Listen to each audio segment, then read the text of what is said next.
नमस्कार प्यारे बच्चों। आज हम 22वां पाठ पढ़ेंगे और 22वें पाठ में क्या है, एक तो सभा एवं मंच संचालन और उद्घोषणा किस तरीके से है वो हम सभा या सभा में मंच संचालन कर सकते हैं, उद्घोषणा कर सकते हैं, उसको है वो कैसे हम सीखें।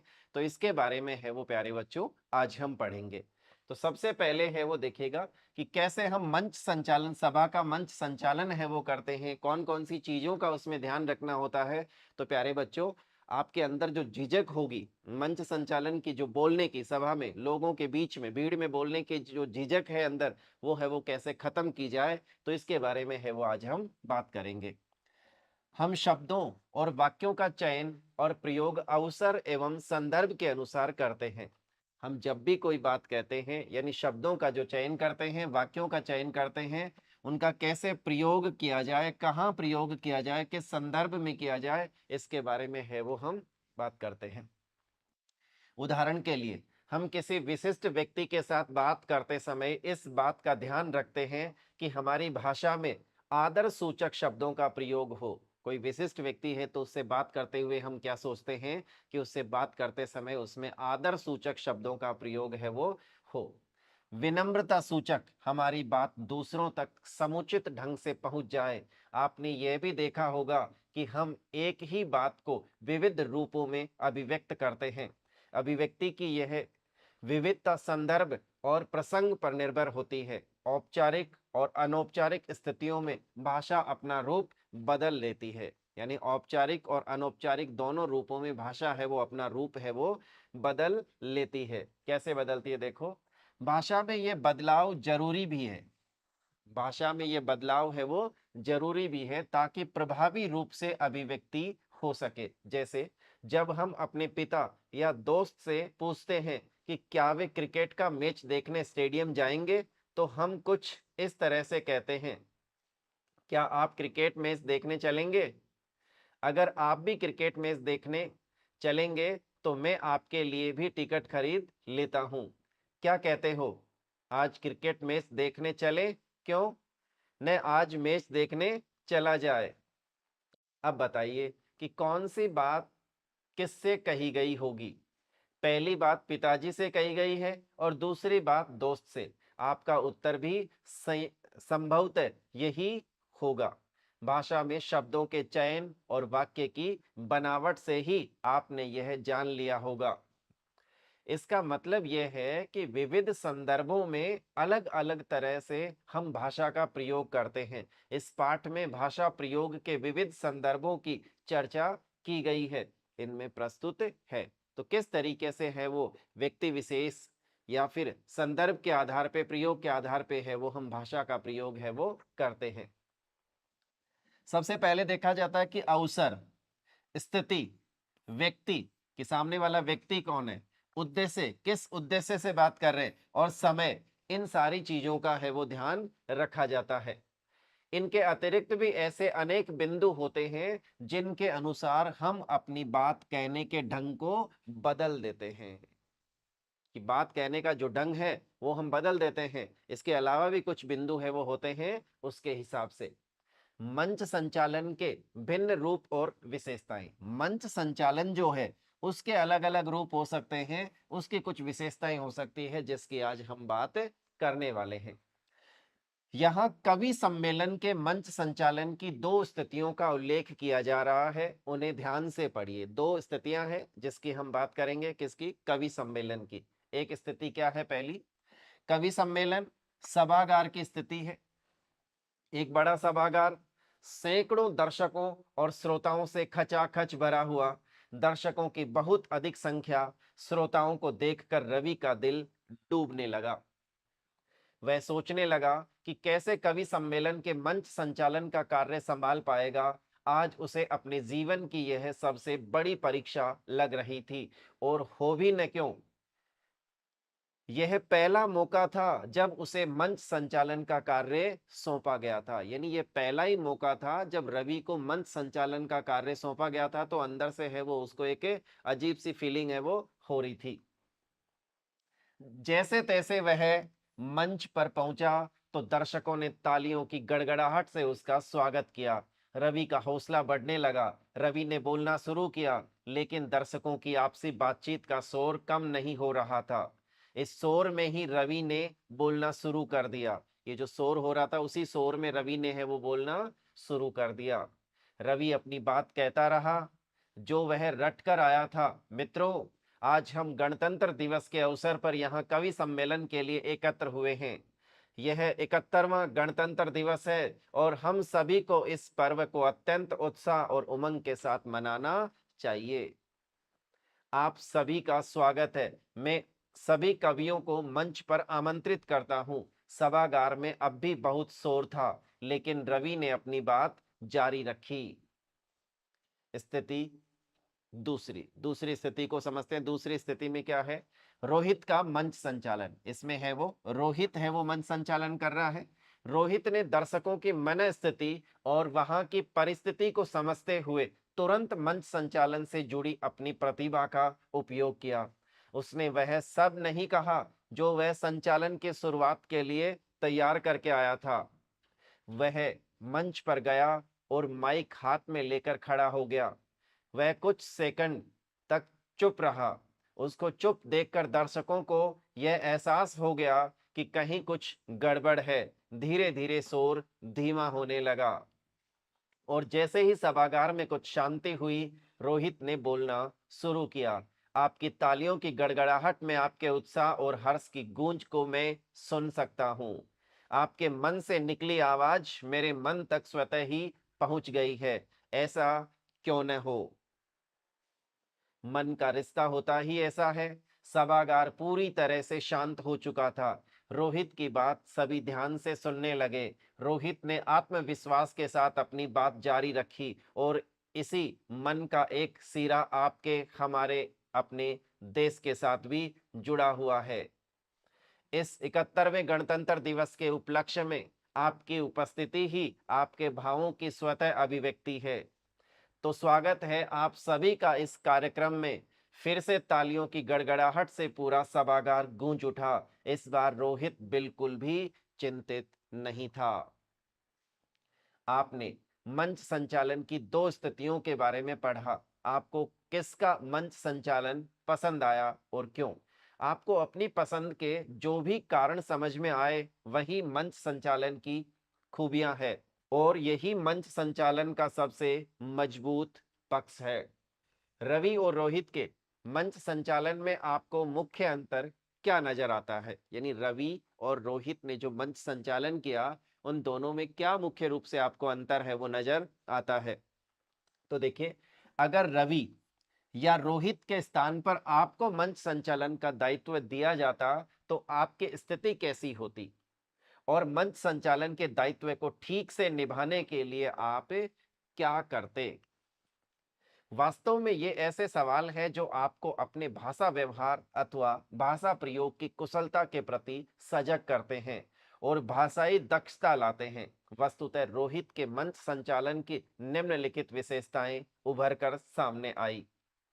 दर्शकों की मन स्थिति को समझना। सबसे पहले रोहित ने क्या किया? दर्शकों की मन स्थिति को समझा। दूसरा, दर्शकों को अपनी ओर आकृष्ट करना। दर्शकों की प्रतिक्रिया के अनुसार मंच संचालन के संबंध में तुरंत उचित निर्णय लेना। तीसरा, संदर्भ। दर्शक स्थिति या माहौल के अनुसार अपनी पूर्व तैयारी या योजना में परिवर्तन करते हुए अपने कथ्य और अभिव्यक्ति यानी भाषा प्रयोग में समुचित परिवर्तन करना। और पांचवा है भावपूर्ण मौखिक अभिव्यक्ति के लिए उचित अनुतान बलाघात का प्रयोग करना। दर्शकों की पृष्ठभूमि, भाषा स्तर आदि को उनकी संपूर्णता में समझने की कोशिश करना। दर्शकों के साथ दृष्टि संपर्क बनाए रखना। दर्शकों के साथ में दृष्टि संपर्क है वो बनाए रखना। एक प्रभावी मंच संचालक होना कई तरह की कुशलताओं की मांग करता है। आप कई कार्यक्रमों में शामिल हुए होंगे और मंच संचालन को सराहा होगा। सभा या मंच संचालन क्या?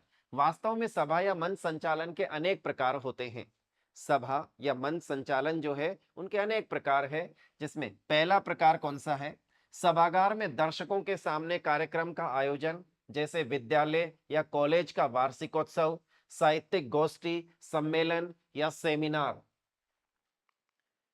कार्यशाला, नाटक का मंचन, गायन, वादन या नृत्य प्रतियोगिता या प्रस्तुति, किसी विशिष्ट व्यक्ति अथवा अतिथि का संभाषण या वक्तव्य, विदाई समारोह है, शोक सभा, किसी विषय पर चर्चा आदि। दूसरा प्रकार, रेडियो पर प्रसारित होने वाले कार्यक्रम, जिसमें मुख्य रूप से वार्ता आदि का प्रावधान होता है। उदाहरण के लिए फरमाइशी गीतों का कार्यक्रम, रेडियो पर किसी का साक्षात्कार लेना, किसी विषय पर विषय विशेषज्ञ के साथ चर्चा करना। सजीव प्रसारण भी हो सकता है, यानी सजीव प्रसारण भी हो सकता है और रिकॉर्डिंग किया हुआ भी। कोई कहानी सुनाना या उपन्यास को धारावाहिक की तरह सुनाना, रेडियो नाटक में सूत्रधार की भूमिका निभाना, किसी विषय अथवा सूचना परक कार्यक्रम का प्रसारण करना। कोई सूचना देना है तो सूचना परक कार्यक्रम हो तो उसकी है वो क्या करना, उसका प्रसारण करना। इस तरह के कार्यक्रम में श्रोता प्रत्यक्ष रूप से सामने नहीं होते, इसलिए कहीं यानी कही जाने वाली बात और कहने का तरीका बदल जाता है। बोलने की शैली और गति पर विशेष नियंत्रण होता है। इसमें बोलने की अवधि निश्चित और सीमित होती है। बोलने की जो अवधि होती है वो निश्चित और सीमित होती है। लंबी अवधि का प्रसारण उबाऊ हो सकता है। अगर दो व्यक्ति आपस में चर्चा कर रहे हैं तो बोलने की भूमिका को जल्दी जल्दी बदलना अपेक्षाकृत बेहतर होता है।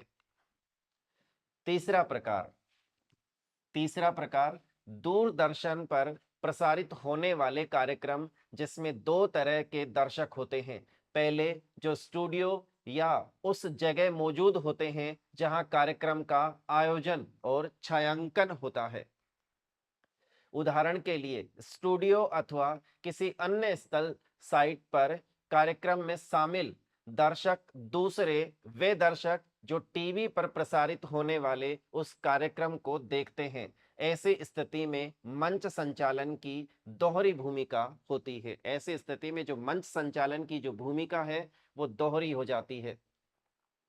होली के अवसर पर आयोजित होने वाले कवि सम्मेलन में इस तरह दो प्रकार के दर्शक होते हैं। मंच संचालन को दो प्रकार के दर्शकों के लिए भी विषय वस्तु और अभिव्यक्ति से जुड़ी तैयारी करनी होती है और वे बार बार अपने संचालन में इस बात का उल्लेख करते हैं। वे दर्शक जो हमारे साथ अपने टीवी सेट के माध्यम से जुड़े हुए हैं, उनका भी इस कार्यक्रम में स्वागत है। हम उन दर्शकों को भी ये बताना चाहेंगे कि आप भी अपने सवाल, अपनी प्रतिक्रियाएं टीवी स्क्रीन पर दिए गए पते पर भेज सकते हैं। कौन बनेगा करोड़पति कार्यक्रम आपको याद ही होगा, यानी कौन बनेगा करोड़पति वो कार्यक्रम तो आपने देखा ही होगा, जिसमें दो तरह के दर्शक होते हैं जिनके साथ कार्यक्रम या मंच संचालन श्री अमिताभ बच्चन निरंतर संपर्क बनाए रखते हैं। एक वे दर्शक जो हॉट सीट पर उनके सामने और स्टूडियो में होते हैं और दूसरे वे जो अपने अपने टीवी सेट पर वह कार्यक्रम देख रहे होते हैं। दोनों तरह के दर्शकों को बांधने का कार्य श्री बच्चन बहुत कुशलता से करते हैं। सभा या मंच संचालन के समय ध्यान रखने योग्य बातें, यानी सभा का या मंच संचालन के समय कौन कौन सी बातों का ध्यान रखना होता है, इस पे है वो हम बात करते हैं। देखिए, किसी सभा अथवा मंच का संचालन करते समय अनेक चुनौतियों से गुजरना पड़ता है। सबसे बड़ी चुनौती तो यही है कि दर्शकों अथवा श्रोताओं को कैसे बांधे रखने, यानी सबसे बड़ी चुनौती तो यह है कि दर्शकों या श्रोताओं को कैसे बांधे रखना है, तो वो सबसे बड़ी चुनौती है। दूसरा, ये उस व्यक्ति के लिए कठिन कार्य नहीं है जो मंच संचालन की बारीकियों को समझता है और उचित समय पर उचित तरीके से उसका प्रयोग करता है। ऐसे ही कुछ बारीकियों अथवा ध्यान रखी जाने वाली बातों को यहाँ शामिल किया जा रहा है। सबसे पहले देखिएगा विषय की जानकारी। सभा या मंच संचालन के लिए जो बात सबसे जरूरी है वह यह है कि सभा या कार्यक्रम जिस विषय पर आधारित है उस विषय का हमें संपूर्ण ज्ञान हो, जिससे हम उस विषय के बारे में सही और प्रामाणिक जानकारी दे सकें, नवीनतम जानकारी दे सकें, विषय को रुचि और गंभीरता के साथ प्रस्तुत कर सकें और आज के संदर्भ में उसकी प्रासंगिकता निर्धारित कर सकें। आप जरा सोचिए, अगर कोई हमसे क्रिकेट की कमेंट्री करने के लिए कहे और हम क्रिकेट के बारे में जानते ही न हो, तो क्या हम उसके साथ न्याय कर सकेंगे? क्या अपनी वार्ता से श्रोताओं अथवा दर्शकों को बांध सकेंगे? क्या हम वास्तव में बता पाएंगे कि क्रिकेट के मैदान पर क्या हो रहा है? नहीं, क्रिकेट में जो शब्दावली प्रयोग में लाई जाती है, अगर हम क्रिकेट की कमेंट्री करें तो कमेंट्री करने के लिए हमें क्रिकेट के बारे में है वो नॉलेज होना चाहिए, उसके बारे में जानकारी होनी चाहिए, तभी हम वो जानकारी है वो दर्शकों तक पहुंचा पाएंगे और दर्शकों को बांध पाएंगे या श्रोताओं को वहां पे बांध करके रख सकते हैं। उसकी जानकारी के बिना हम केवल एक आम व्यक्ति की तरह ही बात कर सकेंगे, जो रोचक और प्रभावशाली नहीं होगी। अब आप उस स्थिति के बारे में सोचिए कि आप हिंदी साहित्य के ज्ञाता है। आप उस स्थिति के बारे में सोचिए कि आप एक हिंदी साहित्य के क्या है, ज्ञाता है। हिंदी साहित्य में आपकी रुचि है और एक साहित्यिक कार्यक्रम के लिए आपको मंच संचालन का कार्य करना है। क्या आप ये आमंत्रण स्वीकार करेंगे? बिल्कुल करेंगे, क्योंकि यह आपकी रुचि का विषय है और आप इस विषय के जानकार हैं। आप इस विषय के जानकार हैं, इसलिए आप है वो एक रुचि के साथ में उसमें है वो शामिल होंगे। किसी आकस्मिक स्थिति में भी आप कार्यक्रम को बेहतर तरीके से संभाल सकते हैं। विषय की जानकारी होने पर आप अपनी प्रस्तुति को प्रभावी बना सकते हैं।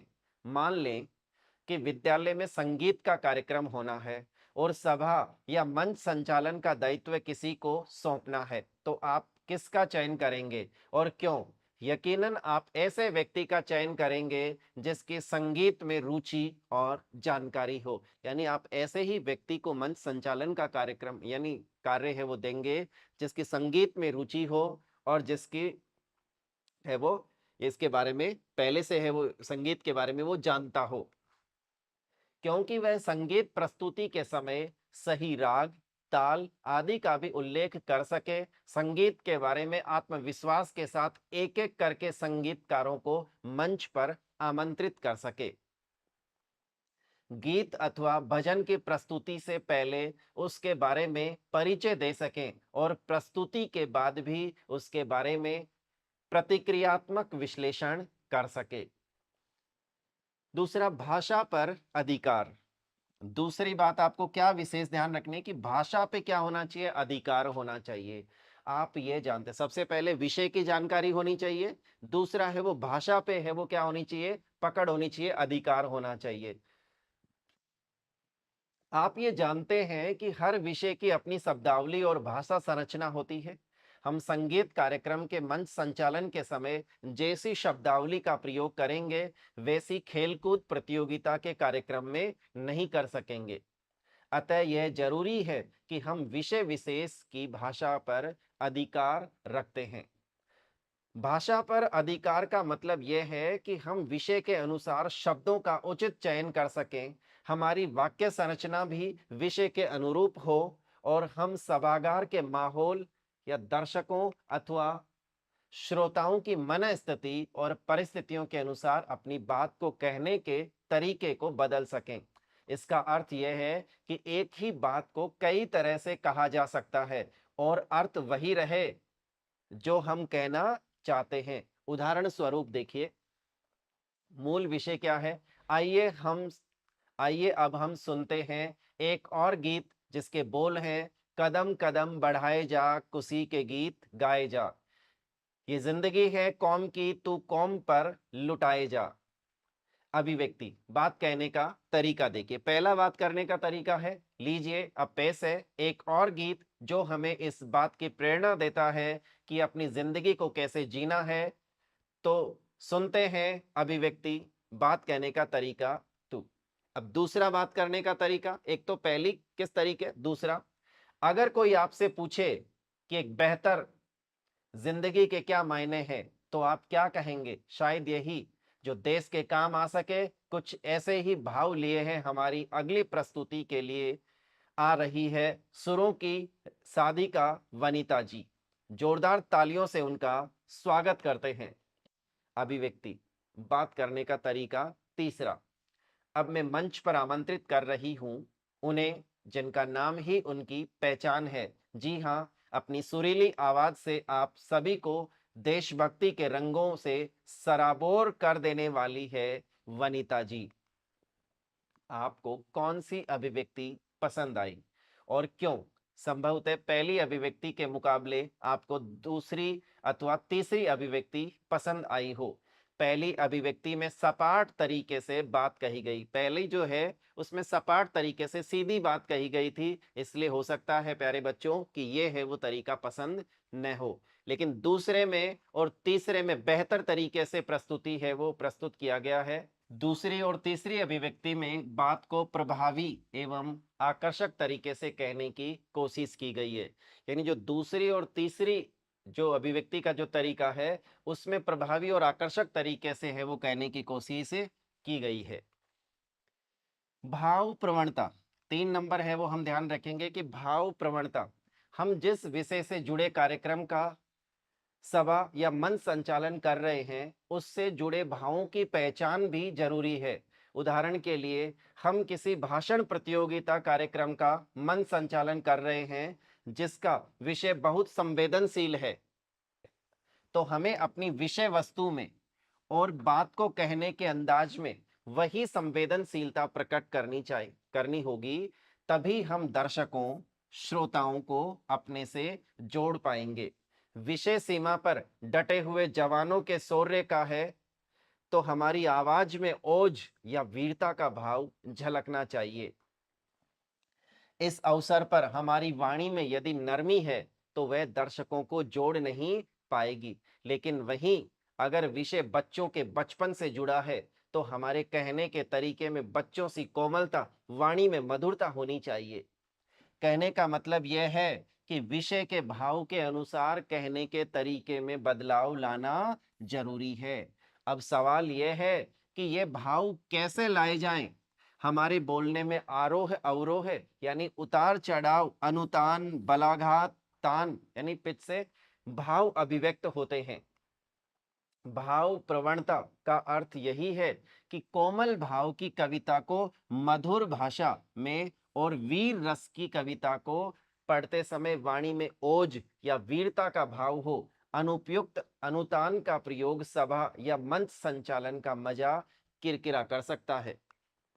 भाव भंगिमा, आपकी भाव भंगिमा जो है वो कैसी होनी चाहिए? तो इसकी अगर हम बात करें तो सभा या मंच संचालन के समय इस बात का ध्यान रखना भी जरूरी है कि हमारी भाव भंगिमाएं संयत हो और विषय अथवा भाव को दर्शकों या श्रोताओं तक प्रेरित करने में मदद कर सकें। यानी आपकी जो भाव भंगिमाएं हैं वो कैसी होनी चाहिए? संयत होनी चाहिए। दर्शकों को अपनी ओर आकृष्ट करने के लिए जरूरत से अधिक और बनावटी भाव भंगिमाएं हमारे मंच संचालन के साथ साथ पूरे कार्यक्रम के आनंद को खराब कर सकती है। एकदम सावधान मुद्रा में किया गया मंच संचालन अपना प्रभाव खो देता है। अगर आप एकदम सावधान होकर के मंच संचालन कर रहे हैं तो भी है उसका मजा है वो मंच संचालन का क्या हो जाएगा? किरकिरा हो जाता है, यानी वो प्रभाव खो देता है। अतः हमारी मुद्राएं, चेहरे के हाव भाव संयत हो। साथ ही हम जब भी मंच संचालन पर खड़े हो, मंच पर खड़े हो तो खड़े होने का तरीका उचित हो। पैरों के बीच बहुत अधिक जगह न हो और न ही हम पोडियम यानी एक तरह का स्टैंड जिसके पास खड़े होकर बोलते हैं। यानी ऐसे नहीं हो कि बस पोडियम के साथ में खड़े हैं और वहीं पे है वो बोले जा रहे हैं, तो आपके है वो, और पैरों के बीच में ज्यादा गैप भी नहीं होना चाहिए, तो बिल्कुल सावधान होकर के भी नहीं खड़ा होना होता है। तो ये है वो आपकी जो भाव भंगिमाएं है वो है वो ध्यान में रखनी होती है। पर न तो टेढ़े होकर खड़े हो न ही उस पर झुककर। अगर पोडियम के पास में खड़े हैं तो न तो उस पोडियम के ऊपर ऐसे टेढ़े होकर के खड़े हो, न ही उसके ऊपर झुककर खड़े हो। खड़े होकर के बोले तो झुककर बोले। उसे जोश में जोर जोर से बजाना भी ठीक नहीं है, और जोश जोश में अगर उस पोडियम को जोर जोर से बजा रहे हैं तो वो भी ठीक नहीं है। सहज रूप से की गई अभिव्यक्ति अपने आप ही भावपूर्ण होती है। सहज रूप से की गई अभिव्यक्ति है वो अपने आप में क्या होती है, भावपूर्ण होती है। पांचवा ध्यान रखना है आपको, स्पष्टता तथा प्रवाह पूर्णता। विषय के अनुसार हमारे बोलने की गति और विराम में भी विविधता होगी। आमतौर पर गंभीर विषयों के सभा या मंच संचालन के समय हमारे बोलने की गति अपने आप ही अपेक्षाकृत थोड़ी धीमी हो जाएगी, लेकिन जब वही कार्यक्रम युवाओं के लिए है तो बोलने में गति थोड़ी तेज हो जाएगी। लेकिन ऐसा नहीं है कि हम हमेशा जल्दी जल्दी ही बोलें या धीमे धीमे। हमारे बोलने में स्पष्टता होनी चाहिए, यानी जरूरी नहीं है कि हम धीरे धीरे बोले या जल्दी जल्दी बोलें, लेकिन बोलने में क्या होनी चाहिए, स्पष्टता होनी चाहिए। हम जो कुछ कहें उसे सभी दर्शक श्रोता ठीक से सुन पाएं, ऐसी कोशिश होनी चाहिए। उच्चारण की शुद्धता भी जरूरी है। अगर ऐसा नहीं होता तो कई बार अर्थ का अनर्थ हो जाता है। उदाहरण के लिए एक सभा या मंच संचालक यह कहना चाहते थे, हमारे अगले वक्ता है, लेकिन उच्चारण की त्रुटि से सब पर पानी फेर दिया। यानी उच्चारण की त्रुटि के कारण क्या फेर दिया, सब पर पानी फेर दिया। उन्होंने कहा हमारे अगले वक्ता है, उच्चारण की लापरवाही से वक्ता होने में देर नहीं लगी। अतः जरूरी है कि हमारा बोलना स्पष्ट हो, जिसके लिए गति का सहज होना जरूरी है। यानी गति का सहज होना जरूरी है। बहुत जल्दी जल्दी बोलना अस्पष्टता को पैदा करता ही है। कई बार हकलाने की स्थिति भी आ जाती है। अगर आप जल्दी जल्दी बोलने का प्रयास करते हैं तो एक तो अस्पष्टता तो आएगी ही आएगी, और हकलाने की भी एक कई बार है वो, जैसे आप अटक से जाते हैं। तो ऐसा नहीं हो, इसलिए भाषा आपकी जो बोलने का जो प्रवाह है वो एक संयत होना चाहिए। अतः जब भी बोलें तो उसमें अपेक्षित प्रवाह हो, स्पष्टता और उच्चारण की शुद्धता हो। अन्य जरूरी बातें, इसके साथ में कुछ और भी जरूरी बातें हैं जो भी आपको है वो मंच संचालन के लिए ध्यान में रखनी होती है। वो क्या है, मंच संचालन से पहले ही माइक पर अपनी आवाज को जांच लीजिए कि क्या आवाज को बढ़ाने घटाने की जरूरत है, माइक को कितना दूर या पास रखना है आदि।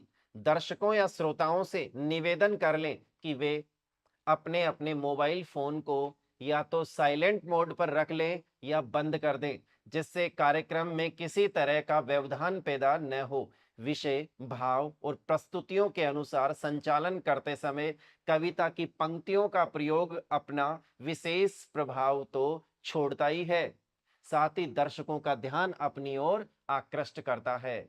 इतना ही नहीं, हम कम शब्दों में अपनी पूरी बात कह सकते हैं, वह भी प्रभावी ढंग से। लेकिन इस बात का ध्यान रखना चाहिए कि कविता की पंक्तियां जरूरत के अनुरूप हों और विषय से जुड़ी हुई हों। यानी जो कविता की जो पंक्तियां आप बोल रहे हैं वो क्या होनी चाहिए, यानी जरूरत के अनुसार होनी चाहिए, जरूरत के अनुरूप होनी चाहिए और विषय के अनुकूल होनी चाहिए। ये पंक्तियां किसी प्रस्तुति के भाव से भी जुड़ी हुई हो सकती है। इस बात का भी ध्यान रखें कि दर्शकों को हंसाने या उनका ध्यान अपनी ओर आकृष्ट करने के लिए कभी भी भद्दी अथवा हल्की भाषा, अपशब्दों या आपत्तिजनक मजाक न करें। बेवजह हास्य पैदा करने के लिए न ही किसी का मजाक उड़ाएं और न ही द्विअर्थी भाषा का प्रयोग करें। न ही तो कभी उनका जो दूसरे हैं यानी कोई भी उसका मजाक भी नहीं उड़ाएं, और न ही द्विअर्थी यानी दो अर्थ देने वाली भाषा का प्रयोग भी बिल्कुल नहीं करना है। सभागार में केवल एक और ही देखकर न बोलें, और सभागार में अगर हैं तो केवल एक और ही देख करके ना बोलें, चारों तरफ दर्शकों को है वो को ध्यान में रखते हुए है वो बोलना चाहिए। तो बल्कि पूरे सभागार में उपस्थित दर्शकों को देखते हुए अपनी बात कहें। मंच संचालन के लिए अच्छी तरह से तैयारी करके आए और इसके लिए शीशे के सामने खड़े होकर भी आप बोलने का अभ्यास कर सकते हैं। किसी भी तरह के पांडित्य प्रदर्शन या उपदेश देने का प्रयास न करें कि पांडित्य प्रदर्शन करें या कोई उपदेश दे तो उपदेश देने का बिल्कुल भी प्रयास न करें, क्योंकि एक मंच संचालक की भूमिका कार्यक्रम को व्यवस्थित रूप से संपन्न करना होता है। वास्तव में सभा या मंच संचालन का व्यक्तित्व, उसकी भाषा, उसके कहने का अंदाज आदि कार्यक्रम की सफलता को तय करते हैं। उद्घोषणा, अब इसके बाद में देखो सभा एवं मंच संचालन के बाद में ये उद्घोषणा क्या है, तो उद्घोषणा के बारे में है वो जानकारी लेते हैं। देखो अभी आपने सभा या मंच संचालन से संबंधित विभिन्न पक्षों के बारे में पढ़ा।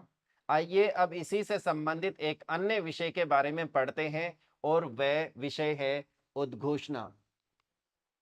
किसी कार्यक्रम को प्रारंभ करने के वक्त कुछ महत्वपूर्ण सूचनाएं दी जाती है, उन्हें उद्घोषणा के रूप में हम जानते हैं। साथ ही कई जरूरी सूचनाएं देने के लिए भी इस विधा का प्रयोग करते हैं। इस विधा का प्रयोग है वो करते हैं कई जरूरी जो सूचनाएं हैं वो देने के लिए। इसलिए तो जैसे मेले, रेलवे स्टेशन आदि स्थलों पर उद्घोषणाएं की जाती है, जिसका लक्ष्य सामान्य लोगों को महत्वपूर्ण सूचना देना अथवा जागरूक करना होता है। उद्घोषणा के लिए भी उन्हीं सभी बातों को ध्यान रखने की जरूरत है जिन बातों का ध्यान मंच संचालन के समय रखा जाता है। उद्घोषणा के समय भी उन सभी बातों का ध्यान रखना होता है जो आप एक मंच संचालन के लिए ध्यान रखते हैं। उद्घोषणा की विषय वस्तु यानी कही जाने वाली बात संक्षिप्त होनी चाहिए। कही जाने वाली बात कैसी होनी चाहिए? संक्षिप्त होनी चाहिए। इसलिए भाषा का और भी अधिक ध्यान रखा जाता है। बहुत ही सधे हुए अंदाज में उद्घोषणा की जाती है। बहुत ही सधे हुए अंदाज में है वो क्या की जाती है? उद्घोषणा की जाती है। उदाहरण के लिए आपके विद्यालय में रंगोली प्रतियोगिता है और आप ये चाहते हैं कि सभी प्रतिभागी जल्दी से मैदान में आ जाएं, तो इसकी उद्घोषणा आप कैसे करेंगे? एक उदाहरण देखिए, सभी प्रतिभागियों से अनुरोध है कि वे जल्दी से मैदान में अपना स्थान ग्रहण कर लें, जिससे आगे का कार्यक्रम समय से शुरू हो सके। उद्घोषणा में अधिक बोलने या स्पष्ट करने के लिए कोई गुंजाइश ही नहीं होती। आवाज में स्पष्टता, शुद्धता, मधुरता और विनम्रता होनी चाहिए। तो जो आप उद्घोषणा करते हैं उसमें यानी ज्यादा विस्तार से बोलने की बिल्कुल आवश्यकता नहीं होती, बल्कि आपको उस आवाज में क्या होनी चाहिए? स्पष्टता होनी चाहिए, शुद्धता होनी चाहिए, मधुरता होनी चाहिए और विनम्रता के साथ में है वो उद्घोषणा होनी चाहिए। तो ये उद्घोषणा की कुछ खास बातें होती है जिसको प्यारे बच्चों हमने समझा। तो आज किस तरीके से सभा या मंच का संचालन किया जाता है या किस तरीके से उद्घोषणा की जाती है, इसके बारे में है वो आज हमने प्यारे बच्चों समझा, सीखा।